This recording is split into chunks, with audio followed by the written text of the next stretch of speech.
Screen is visible? Yes? Yes, ma'am.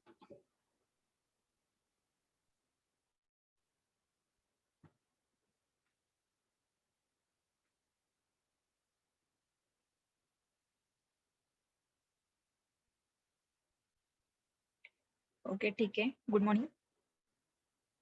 In last lecture, we have seen the environmental first issues. What are issues of the environment? Which are those? Yes. Anyone tell me? Yes, ma'am. Greenhouse effects, climate change, global warming, ozone depletion, nuclear accidents. Okay, right. These are some issues of the environment. First of all, we see the greenhouse effect, then climate change, global warming, acid rain, ozone layer depletion, nuclear accident. These are the 5 type issues included in environment. Okay. First issues आपण बघितलेला आहे. Then after we see the second one, global warming. आता global warming म्हणजे नेमकं काय होतंय? तर काय होतं ग्लोबल वॉर्मिंग म्हणजे काय?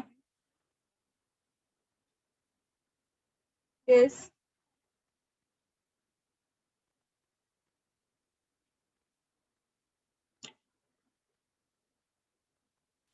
काय ग्लोबल वॉर्मिंग म्हणजे काय? मी 3 लेक्चर मध्ये तुम्हाला सांगितलं ग्लोबल वॉर्मिंग काय असते. Yes. Anyone tell me what is meaning of global warming?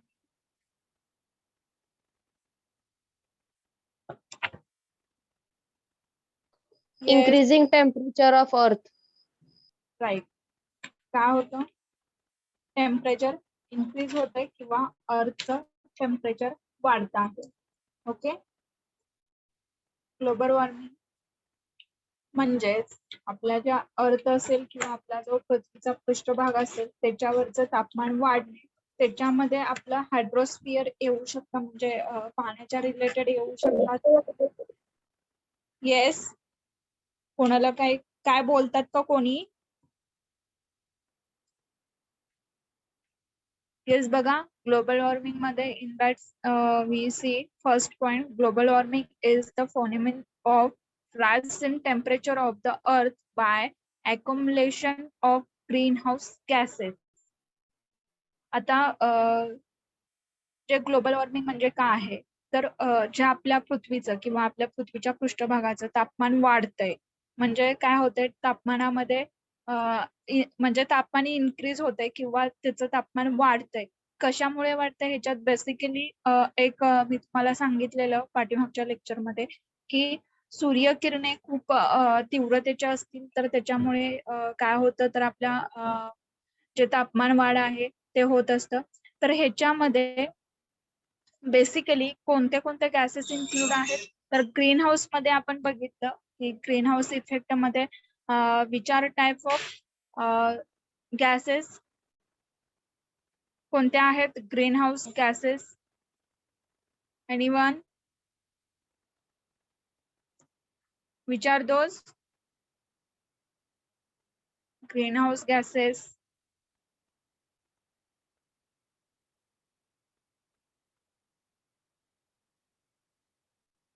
Yes. Carbon dioxide, methane. Right. these are some gases included in greenhouse. म्हणजे ग्लोबल वॉर्मिंगचं जे आहे, ग्लोबल वॉर्मिंग म्हणजे काय, आपलं तापमानामध्ये वाढ होते, पण ते तापमान वाढत असताना त्याच्यामध्ये वेगवेगळे ग्रीन हाऊस गॅसेस इन्क्लूड असतात. तर त्याच्यामध्ये मिथेन, कार्बन डायऑक्साईड असेल, ह्या टाईपचे जे गॅसेस आहेत त्याच्यामध्ये इन्क्लूड असतात. आणि त्याच्या थ्रू काय होतं की बरेच म्हणजे खूप हाय लेवलनी त्याचं तापमान वाढत असतं पृथ्वीचं. येस, कोण बोलतंय का? कोणाला काही डाऊट आहे का? येस मुलांनो.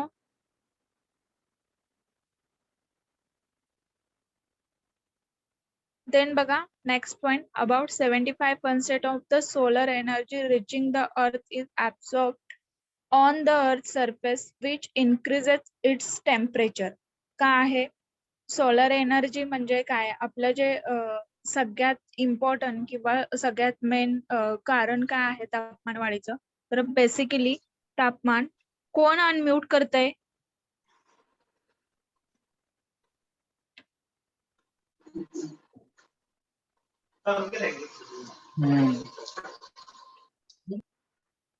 हॅलो,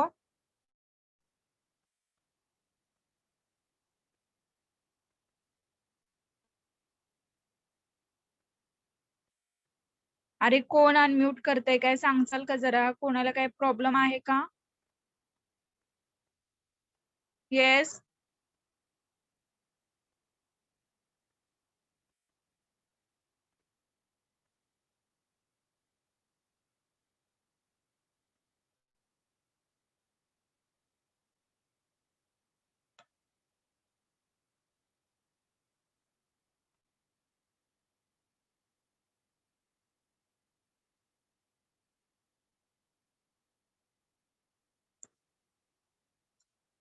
ठीक आहे. कोणाचा मधून आवाज येतोय काय कळे नाही इथे. असं डिस्टर्ब करू नका रे, मधूनच काहीतरी लिंक तुटली जाते. तर बघा, आपण फर्स्ट पॉइंट पासून सुरुवात करूया की ग्लोबल वॉर्मिंग म्हणजे नेमकं काय असतं. तर एकतर आपलं काय होतंय, पृथ्वीचा पृष्ठभाग आहे त्याचं तापमान वाढतंय. तर त्याच्यात बेसिकली मेन पॉइंट काय आहे, तापमान वाढीचा मेन घटक किंवा मेन पॉइंट काय आहे, तर आपलं एकतर सूर्यापासूनची किरणे येतात किंवा जे सोलार एनर्जी म्हटलं तरी चालेल, की ते किरणं खूप म्हणजे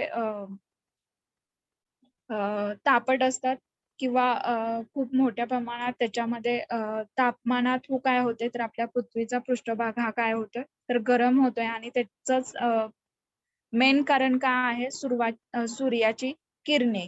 आणि त्याच्या थ्रू काय होतंय, आपला पृथ्वीचा पृष्ठभाग आहे त्याचे तापमान वाढते. आणि त्यालाच काय बोललं जातं, तर global warming. The rest of the heat radiate back to the atmosphere. नंतर काय होतं, पृथ्वीचा पृष्ठभाग तापलेला असला तर त्याच्या थ्रू काय होतं की आपल्या जो आजूबाजूचा ऍटमॉस्फिअर आहे त्याच्यामध्ये गरमीचं म्हणजे जे वातावरण आहे ते खूप असं गरम झाल्यासारखं होतं. आणि आपण असं म्हणतो, त्यावेळेस आपण काय म्हणतो की उन्हाळ्यामध्ये असेल की खूप गरम व्हायला लागलंय. तर ह्या सगळ्या गोष्टी आपण त्यावेळेस म्हणतो. तर बघा, नेहमीच उन्हाळ्यामध्ये सूर्याची किरणे खूप म्हणजे तीव्रतेची असतात आणि त्याच्यामुळे काय होतं, तर आपला जो ऍटमॉस्फिअर आहे किंवा आपलं जे हवामान आहे ते पण उष्ण असते किंवा उष्णता खूप वाढलेली असते वातावरणामधली. तर मेन हे कारण काय आहे की एकतर सोलार एनर्जी जे आहे, म्हणजे सूर्यापासून जे पडणारे किरणे आहेत, तर त्याच्या थ्रू काय होतंय, आपल्या पृथ्वीचं तापमान वाढतंय. आणि ते तापमान वाढल्यानंतर आपल्या ऍटमॉस्फिअर मध्ये पण जे उष्णतेची लाट म्हणतात ना, तशा प्रकारे ते काय होतंय, तर पूर्ण तापमान किंवा आपलं जे ऍटमॉस्फिअर आहे ते एकदम उष्ण प्रकारे झालेलं असतं, म्हणजे वार्म असते. ओके, तेच याच्यामध्ये दिलेलं आहे. जास्त डिफिकल्ट काय नाही दिलेलं. Some of the heat is trapped by green house gases, mostly carbon dioxide. This respond to keep the temperature warmer. आता ह्याच्यात बघा, कार्बन डायऑक्साईड हे मोस्ट म्हणजे रिस्पॉन्सिबल गॅस आहे की त्याच्यात काय होतंय, तर ते जास्त प्रमाणात तापमान वाढ होते. म्हणजे जास्त प्रमाणात तापमान वाढते, पण त्याच्यामध्ये वेगवेगळे ग्रीन हाऊस गॅसेस पण आहेत. पण जास्त इम्पॉर्टंट किंवा महत्वाचा गॅस कोणता आहे तर कार्बन डायऑक्साईड. त्याच्या थ्रू जास्त प्रमाणात तापमान वाढत असते. ह्या 2 लाईनी खूप इम्पॉर्टंट आहेत. मला लिहून घ्यायचं असेल तर घ्या. मी इथं तुम्हाला एक डायग्राम ऍड केलेला आहे. तर ही डायग्राम खूप इम्पॉर्टंट आहे, कारण तुम्हाला जर एखादं क्वेश्चन आला की तुम्हाला त्याचे केमिकल फॉर्म्युले वगैरे विचारलं तर तुम्हाला ते माहित असावे. जास्त करून आपण हेच जे ग्रीन हाऊस गॅसेस आहेत ते इन्क्लूड आहे तुमच्या ऑल पर्यावरणाच्या म्हणजे एन्व्हायरमेंटल स्टडीज ह्या सब्जेक्ट मध्ये हेच एवढेच गॅसेस इन्क्लूड आहेत. तर त्याचे केमिकल फॉर्म्युले जर विचारले तर तुम्हाला ते माहित असावे. त्याच्यासाठी हे जे डायग्राम तुम्हाला शो केलेले आहे ते राईट करून घ्या. Okay, within 5 minutes write this all.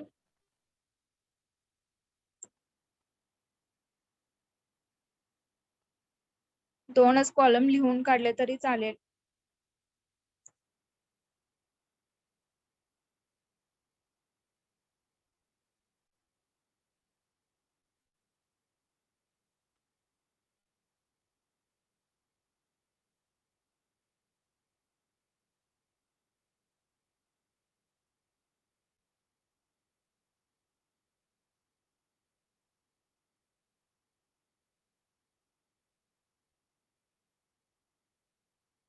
Global warming मध्ये एवढंच लक्षात ठेवायचं की तुमचं जे पृथ्वी आहे किंवा पृथ्वीचा जो पृष्ठभाग आहे त्याच्यावरचं तापमान वाढत आहे किंवा तापमान इन्क्रीज होत आहे. त्याच्यात बेसिकली एक कारण आहे की सोलार एनर्जी किंवा सूर्याची किरणे म्हणजे सन रेडिएशन जे असतं त्याच्यामुळे काय होतं तर आपलं पृथ्वीचं तापमान वाढतं आणि त्या तापमान वाढीमध्ये मेन गॅस म्हणजे ग्रीन हाऊस गॅस कोणता इन्क्लूड आहे तर कार्बन डायऑक्साईड.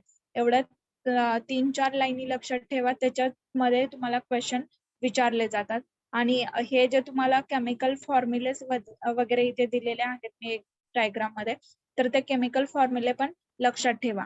ओके, देन बघा there are some effect of the global warming. Global warming मुळे कोणते इफेक्ट होत आहेत किंवा जे आपलं ऍटमॉस्फिअर आहे किंवा एन्व्हायरमेंट आहे त्याच्यामध्ये काय बदल होत आहेत किंवा काय परिणाम होत आहेत ते दिलेले आहेत इथे मी.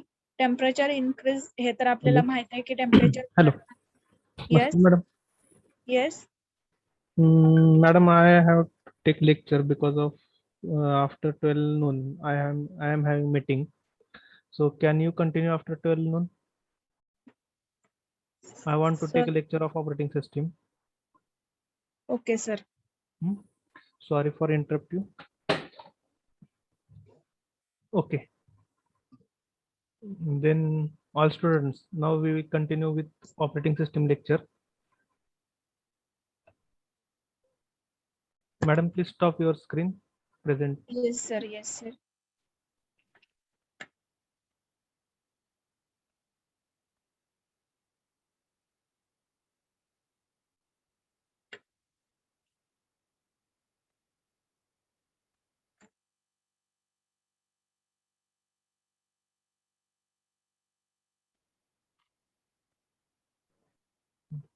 Maskar madam, yes sir.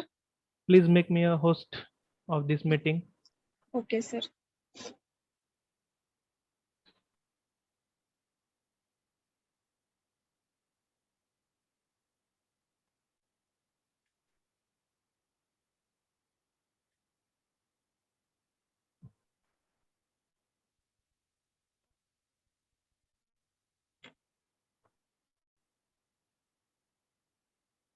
So you are continue. Okay.